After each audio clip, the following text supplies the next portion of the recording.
Holly and Scott here with the latest update on the San Clemente major house transformation. And it's a cold day. We've had some rain, and that has put a damper on our progress. It's been a big bummer. But right here, we're standing on the driveway, what used to be the driveway. We demoed it all out, got it down to dirt, restructured it all, and Scott is going to tell you more details about that. Sure. Well, we regraded it. So like if you look over here, we've kind of put a little, this is the forms, and we're covered up for more rain that we're expecting, but we've kind of put a curve in it so that a car doesn't kind of bottom out as it's going over like a high point or a low point or whatever. So we've got to put a curve in there. We put another curve at the bottom to help transition the cars into the garage. We also, super importantly, you can't see it right now, it's covered up with plastic, but you can kind of see a line there. That's a trench drain. So all the water is going to go down towards the garage, but from the house, we slope it down away from the house like a V into the bottom to a trench drain. So that'll pick up all the water and take it out the side. Of course, we have the rain gutters on top that pick up water. Are they working? They are working. Okay, good. And they're picking up water that comes off the deck above. It goes into those, what are called leader heads, and then it drops down into the rain gutter and out. And so it's just a big bummer because the rain is preventing us from pouring the driveway, but we also have the stairs all formed that go down to the entry to the front door. So we're excited for the rain to finish and we can get this poured and done. So let's go inside and see what's going on. We're now in the primary bath and there's been some progress made.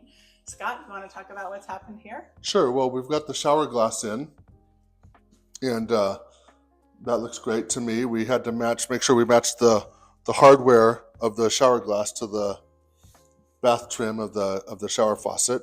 Oh, I want to talk about the hardware. This was like one of those things that you wouldn't think would be kind of a big deal, but it was.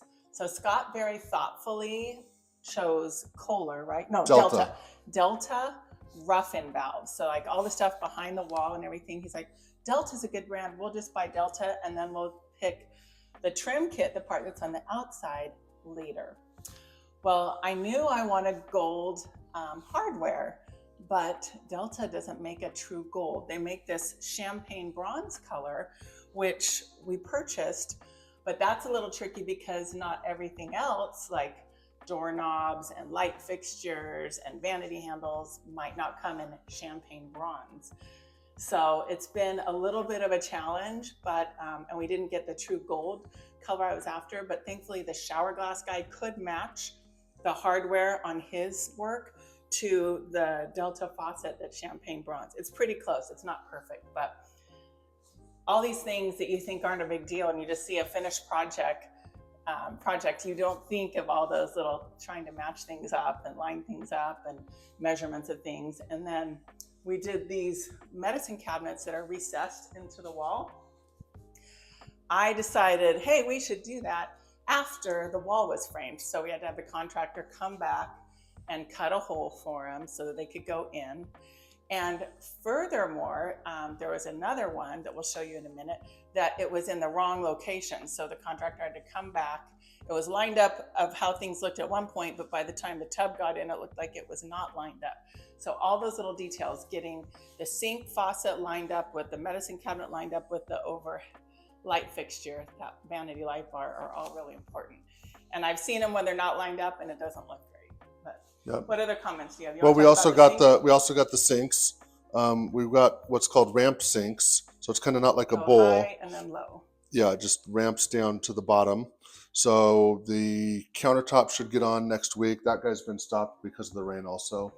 Yeah, the rain prevents the guys bringing the big trucks in the driveway to carry the quartz and things in.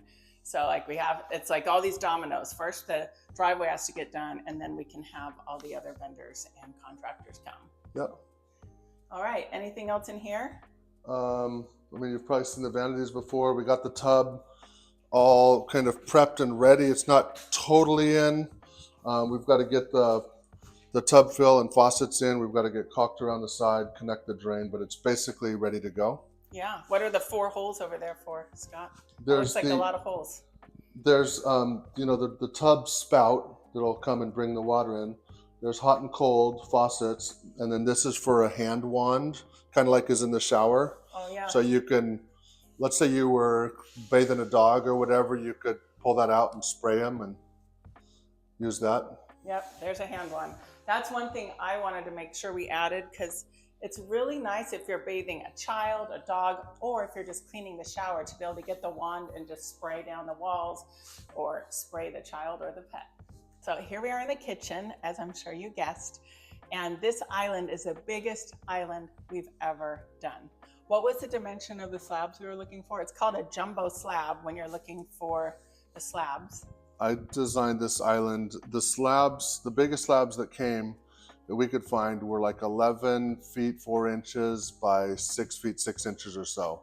So we designed the island to be just barely under that, so we could have the biggest slab possible with one piece. And it was a real trick to get it in here. There was a lot of guys helping. Unfortunately, the guy had this really great off-roading cart that we could rest it on, but we still had to control it and get it down in here.